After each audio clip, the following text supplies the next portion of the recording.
So let's take a look what we were doing yesterday. Ha'avak lishcheno, you're not allowed to cause dust to go over to your neighbor. And he writes, Ucheshemenakesh shatiach yizaher lo lahazik im ha'avak lishcheno. When you're cleaning a carpet, that's the old days, right? They would take a carpet, they would hang it over the mirpeset, and they have those bangers, right? And you'd bang the carpet and to clean it. So you have to be careful that the dust does not damage your neighbor. That's what we're talking about now. You have to make sure that you don't do activity that will cause dust or dirt or debris to fly over to your neighbor's property. So you have to be careful, is essentially what he's suggesting. And then let's see, nezek mima'asav lishcheno. You have to make sure that you cannot cause damage to your neighbor.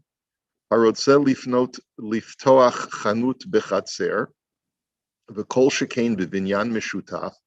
That if a person wishes to open up a store in a courtyard, and this is certainly true if you want to open up a store in an apartment building, hashchenim yecholim limchot biyado.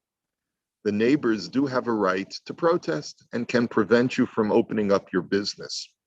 Let's say even assuming that you get all of the municipal licensing that you want to open, but the neighbors, the other tenants do have a right to prevent you from opening up a new enterprise, mishum shehu marbe nichnasim v'yotzim, if this is going to increase foot traffic into the building. Now, we're not talking about a commercial building, we're talking about a residential building.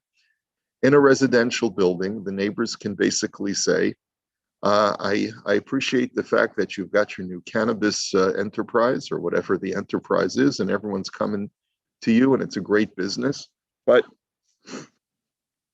we don't like people coming into our apartment building all hours of the day and the night. We just don't want it. V'imrotze lasok b'malacha sheyesh bo ra'ash, v'hu osa zot b'toch beito. And if you are coming to open up a business that creates noise and you're doing it on your own property, this is what we dealt with in that last huge paragraph in the Biurim, nechluku bazeh haposkim im yecholim limchot bo. So there's a machlokas haposkim where if hezek shemia, if noise making is a form of hezek that can be prevented by the other neighbors, as we saw before. And as a general rule, the Chazon Ish had told us that the rule is that it depends on what is considered to be acceptable noise levels. But there's a machlokas there. But if in the final analysis this person has established precedent and the neighbors don't protest, so then it's considered to be a valid chazaka. And if it depends on how long a chazaka is. But the neighbors would have to protest immediately if a person was starting a business that was noise making, and then it would have to be taken to a beis din to take into account all of the different factors. Not simple, as we mentioned before. Okay, yeah. Minhag hasochrim. Minhag hasochrim is you go according to the convention of other business people. And this can have a number of different applications. Where are you referencing this? Commercial custom in Jewish law. Commercial custom in Jewish law, right? Right. Things like as making a deal on a handshake is minhag hasochrim. And in other words, it could refer to a number of different things.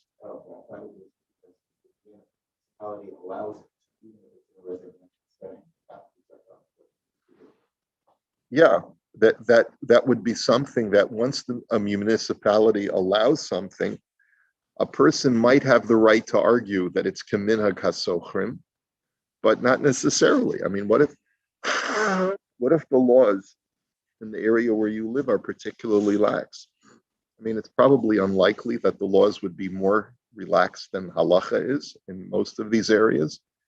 But in theory, I suppose it's conceivable that the law would not take into account the extra foot traffic.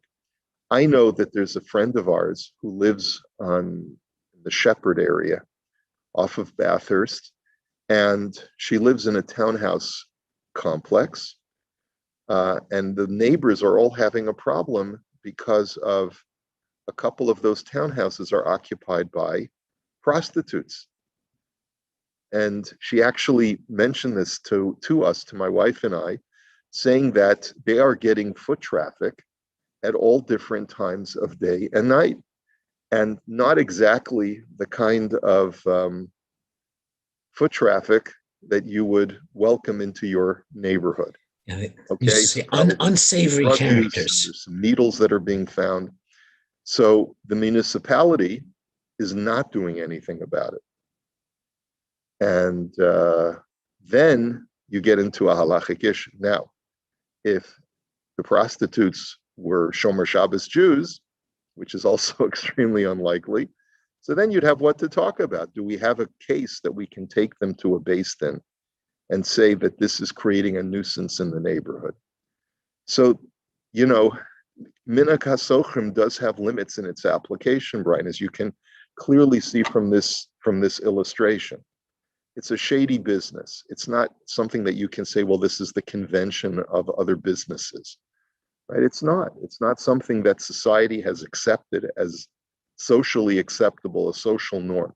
There may be certain neighborhoods where if you live in a real urban ghettoized area, that becomes the social norm, but it's not socially acceptable in places where you and I live. And so that's where halacha might play a role in stepping in.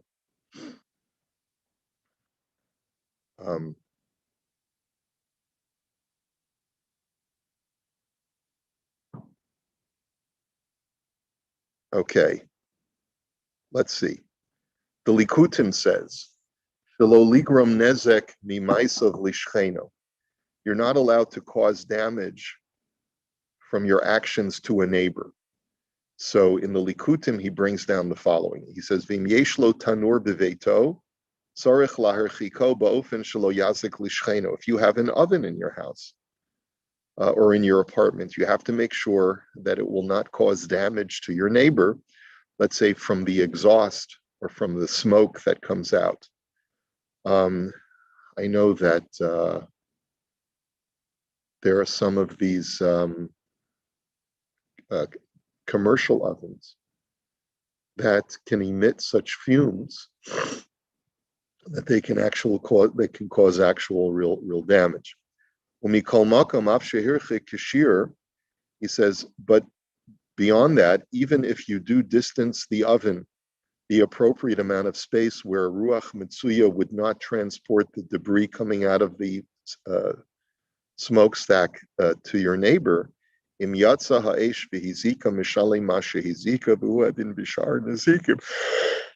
however, fire emits from your oven and goes ahead and damages your neighbor, so then the Torah holds you liable for fire.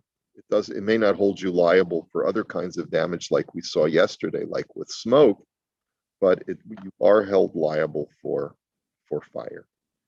You're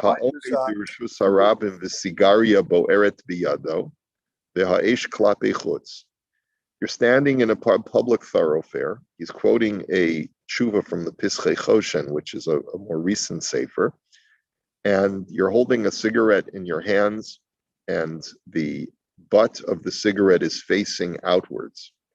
Okay, so you're standing in the middle of a busy street, you're puffing away, and the Ovar Adam V'hu Zakbo, and a person brushes past you and gets injured by your cigarette butt because it ignites or burns him. You're standing at a bus stop in Israel, and all of a sudden, a guy walks back a little bit, and a hole burns in his coat from your cigarette butt. Okay, v'chein ha'omed mitriya shehachud klape chutz. Or let's say you're standing with an umbrella, and the umbrella's point is pointing out at someone, and it pokes the guy in the eye. Okay, afsha hanizak ovar v'nizak bo chayev. He says, even though the other party was the one who was walking, and you were stationary, you're still going to be liable in that case, because there are certain hazardous materials that even when you're holding them and you're stationary, but if you're in a public area, you will be held liable because of the fact that these are by definition considered to be hazardous, and it's your responsibility to watch them. It's like, like your mother told you, never hold the scissors with the blade out, right? So, and if you do, then even if someone walks into you, you could be held liable if it's a public area. The same thing is true with a cigarette, a burning cigarette, and the tip of an umbrella. The next thing he says in the Biurim is nezek mima'asav. He says, Ein hashchenim yicholim la'akev milalamei titnokot shel Yisrael Torah b'toch habayit. One thing that the neighbors cannot prevent you from doing, and this is quoted in the Shulchan Aruch, in Yoredeya, in Hilchos Talmud Torah, the laws of learning and teaching Torah, that if you wish to open up a school, the neighbors cannot prevent you from teaching children Torah. That's a halachic imperative that Talmud Torah keneged kulam, it overrides even noise and nuisance and foot traffic considerations, which is a fascinating thing, because when I was living in LA, I was working at a school, and it's fascinating that neighbors who were Shomer Shabbos wanted, when the school first moved to that site, were trying to get the school in trouble with the city by complaining, and just by virtue of the fact that it was a school of 400 something kids. And it was interesting because does it protect our backyard minyanim? Well, actually, I'm not sure, because I think that this is a higher imperative. This is an imperative having to do with teaching children Torah. Adults davening may not be protected under this law. I don't think they are. The neighbors cannot complain that the sound of the children learning Torah is disrupting their lives or preventing them from sleeping. And the same thing is true for other mitzvot. Now, other mitzvot, that could include what you just asked, Brian. What about a backyard minyan? Can the neighbors protest the backyard minyan? Well, I want to remind us that there are grounds to protest when the additional foot traffic deprives a person of privacy. Remember, we had seen that before, where if a person cannot do their regular activity in their backyard because you've increased the foot traffic on your property, they can stop you. So what if a person says, well, I'm gathering a group of people together because we're going to end, as part of our social evening, someone's going to give a Dvar Torah. Or 10 minutes out of our party, we're going to be davening mincha. In other words, how far does this extend, and what is the mitzvah aspect? So he says, "V'yesh lehistapek im yachol la'akev la'asot beit hakneset mitachat ledirato." He says, what's not clear, and the Pischei Choshen is the one who raises this issue. Can you stop a neighbor from opening up a shtibel in his basement? Is really what he's asking. Ba'ofen shemitzad hadin shari v'rak al pi chumra yesh lehimana. He says it would seem that halachically it's permissible for a person to open up a davening group, a shtibel, in his house, and the neighbors cannot protest. But if the neighbors say that this is increasing foot traffic and it's making us increasingly uncomfortable, it could be that al pi halacha they do not have a right. But it could also be that a person who is pious and God-fearing should refrain from it if he realizes that it's creating a nuisance. He says in the footnote in Sadi Bays, and maybe what we'll do is for tomorrow, I'll not only get you the PDF for the next run, but I'll also maybe we'll take a look at the Pischei Choshen. He says, "Inyan gan yeladim b'shut mishkanos Yisrael simin yodalados hey." He says, as far as opening up a gan, a daycare center, right, in your house, what about that? Is that considered Talmud Torah when you're taking care of 3-year-olds? He says, "Kasav de'en limchot kaven she mechanchim otam likro kriya shema ulevarech." He says that you also cannot protest, the Sefer Mishkanos Yisrael says, because the teachers are at least teaching the children to recite Shema Yisrael and saying a bracha, afal pi sherov hazman miyuad lemischakim. Even though most of the time, most of the day, they're playing games. They're playing with toys and they're playing games, duck, duck, goose, and all that stuff.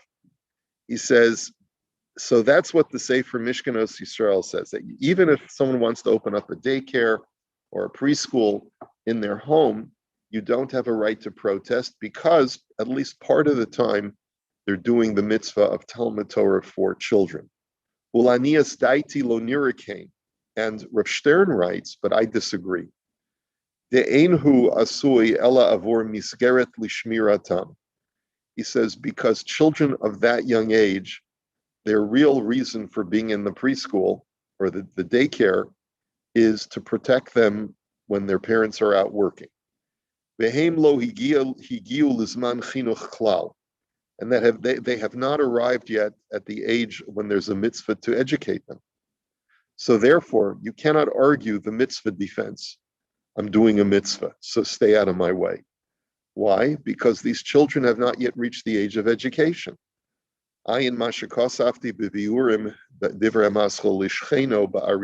going to discuss this issue in one of our biurim, which starts at the very bottom of this page. So maybe we'll take a look at that. That'll be our subject for tomorrow. So Rabbi? before we get to that, let's take a look at Shaloligrom Nezek Mima'asav Lishcheno. That in the biurim he says on these words that you're not allowed to cause damage to your neighbor. Okay, so this whole issue of opening up a shtibel or opening up a school in your backyard or on your property raises all different kinds of questions, and it gets into very, very gray area. There doesn't seem to be a definitive isser, and at the same time, we just saw him say that many times it's proper to be machmir, that even if the halacha permits you to do something, you still shouldn't do it. He says, "V'yesh la'ayin mahadin im anfei ilano shel Ruvain ovrim letoch chatzero shel Shimon." He says, what would be the halacha if the branches from Ruvain's tree that originates on his property grow out into Shimon's backyard or into Shimon's courtyard, the Gormim lo hezek, and they cause him damage in the sense shema filin chalono o shemoni mimenu shar tashmishin, that either they create shade and makes the sunlight not be able to penetrate where he would like it to come in, or the branches are preventing him from doing different kinds of activity. I can't use my courtyard because you've got all these branches coming into my property.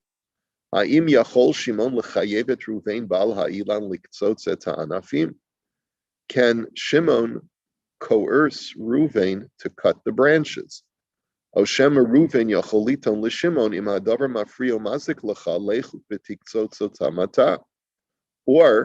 it really Ruvain's right to say to him, if my branches are bothering you, you cut them down? In other words, who hires the arborist, which is the word that I learned when I moved to Canada, right?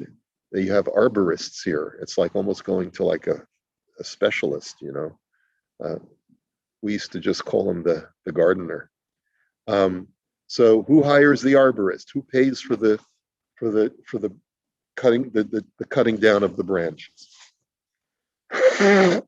So Aval eini yachol eincha yachol l'chayev oti. And Reuven says, I don't mind whatever you do to my branches, but you just can't obligate me to cut it down. Venirali dahatzedek hu im Reuven. And so Rav Stern writes, it would seem to me that Reuven is in the right to say, even though the branches are growing from my property, do whatever you want, but I'm not paying for the arborist fee. The Hare Kaimelan Karib Yosi, the Al Hanizik Laharchik Atzmo. He says, because in many instances of indirect damage, we paskin like Rabbi Yossi in the Gemara, who says that it's incumbent upon the damagee to distance himself from the damage.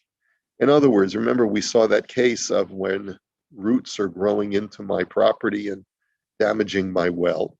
We tell the person whose well is being damaged, you cut the roots. You can, and Uchidakasav Harith Beperik Habayis Bahaliyah, the Harambam Perik Yud Mehilchos Shchenam Halacha Zayin Kasav, Demisha Hayelo Bor Bisoch Sadehu. And this is the case that I was alluding to. The Rambam writes that if someone had a pit or a well in his field, and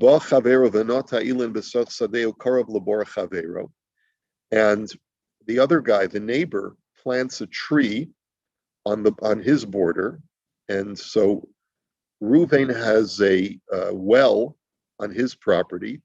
Shimon plants a tree on his property adjacent to Reuven's well. Ein bal habor yachol la'akev alav v'lomer lo harei shorshei ha'ilin nichnasim labor sheli u'mafsidin. Reuven does not have a right to tell Shimon that the roots of your tree are going to grow into my well and are going to damage my well. I mean, a well today could easily be a swimming pool. Guy plants a tree with aggressive roots not far from my swimming pool. What are my rights? So halachically, the Rambam writes that it's your responsibility as the swimming pool owner to cut the roots, right? If you don't want the roots growing into your property, into your swimming pool, so then periodically check for roots. He says, because that's a damage that comes gradually. And when Shimon plants the tree, he's not causing damage. And it's only going to happen very gradually, very slowly over the course of time.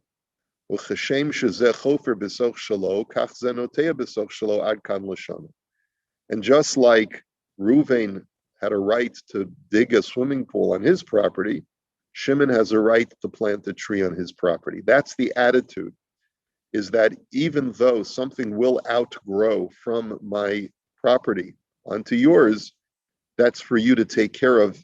And when it comes into your property, you have to cut it and remove it.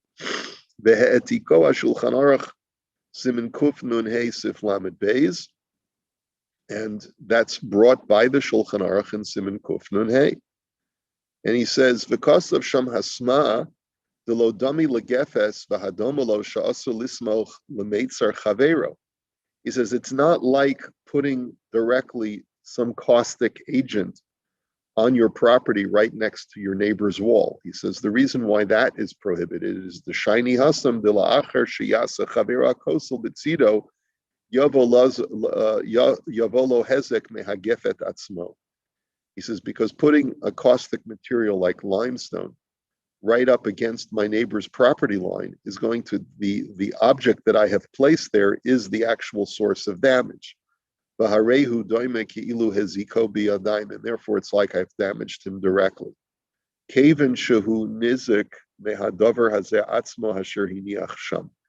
Because the neighbor is going to be damaged directly from the item that I placed there. But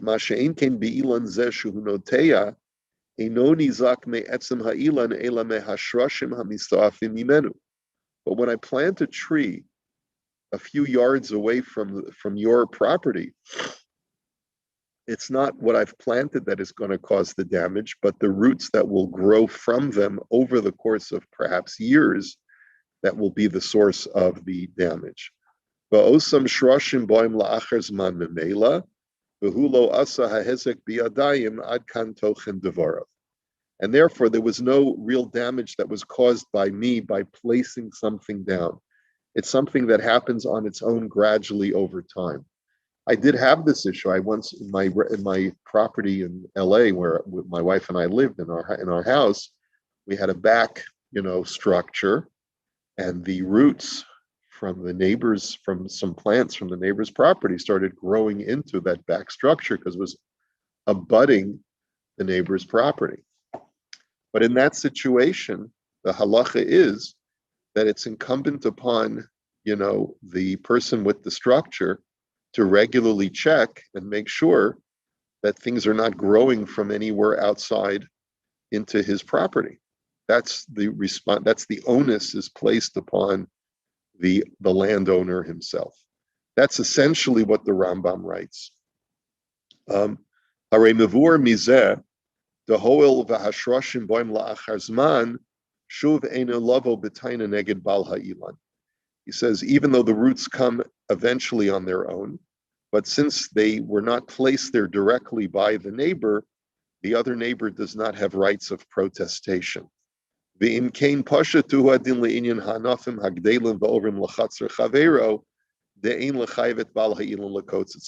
based on that, it would seem quite obvious that if my neighbor's branches are growing into my property and they're causing me a nuisance, then it's my obligation to cut them down. It's not my neighbor's obligation to cut them down. He didn't cause these things to grow directly.